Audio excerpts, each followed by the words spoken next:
Africa is currently facing the worst food crisis since 1945. Semi-arid areas are now facing high levels of food insecurity, according to government and United Nations data. 60% of emergency aid goes to African countries. When I hear people talk about they don't have a problem with having been colonized, I question, how deep are you in this neo-colonial struggle? It's been an average of 55 years of independence across all African nations, but unfortunately within half a century of independence, Africa is not too far from where it started. Join me on this journey as I try and tackle the biggest problem I think Africa has and how we can solve it.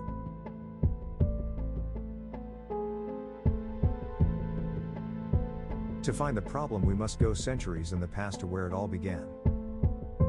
It is a lifestyle that's mostly on the verge of extinction, even though it lasted for millions of years. Centuries ago, Africans were hunters and gatherers. Some parts of Africa still have these people today. I want you to focus on what hunters and gatherers used to do. They would wake up each morning, they would go hunt, come back home, cook the food, eat the food, and then rest for another day of hunting.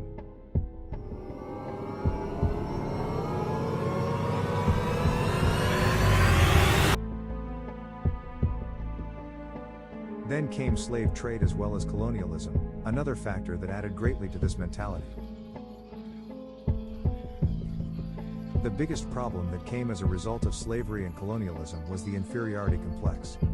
Colonialism and slavery gave the African people the impression that people from the West were greater than them. And since the major difference between the Africans and people from the West was skin color, the thought of whites being greater than Africans slowly became a fact in the typical African eye, which led to Africans seeing themselves as more inferior.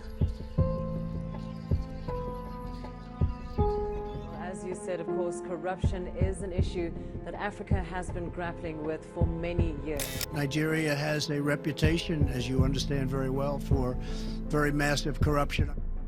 Fast forward a couple more years after slave trade and colonialism, and we begin to see Africans fighting for their freedom. This was a good idea, however, I feel as though it was bad timing. The majority of African countries gained independence in the mid-90s. I say this was bad timing because at the time there were enough literate Africans to spark a revolution and quote-unquote run a country, but however this was only a small percentage of people.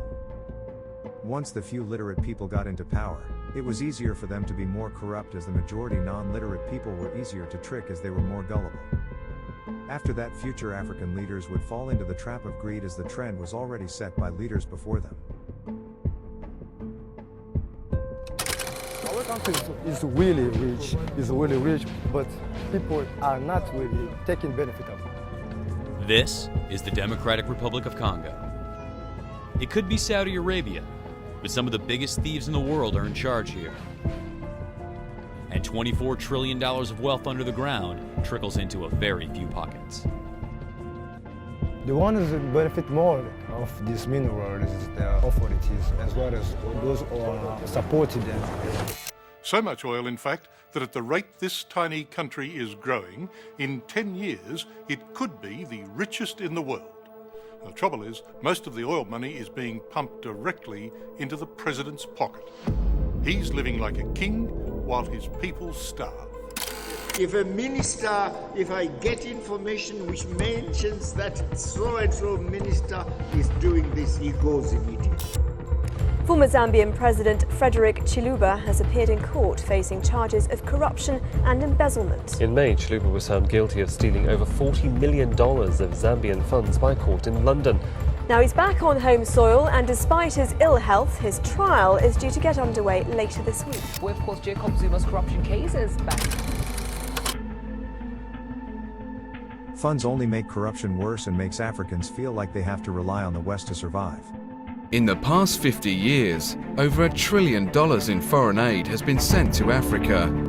Even with vast amounts of new wells, roads, buildings and programs, more than half of sub-Saharan Africa still lives in extreme poverty on less than $1.25 a day. All these historical events have given the majority of Africans a mentality that leaves them in a very sticky situation. Spawning from hunters and gatherers, most Africans live a day or a month away from poverty as they only see as far as tomorrow. Colonialism has made them feel inferior and lowered their courage to do big things. And corruption is slowly passed down, and almost every leader feels it is their right to get some money from the government. We are home.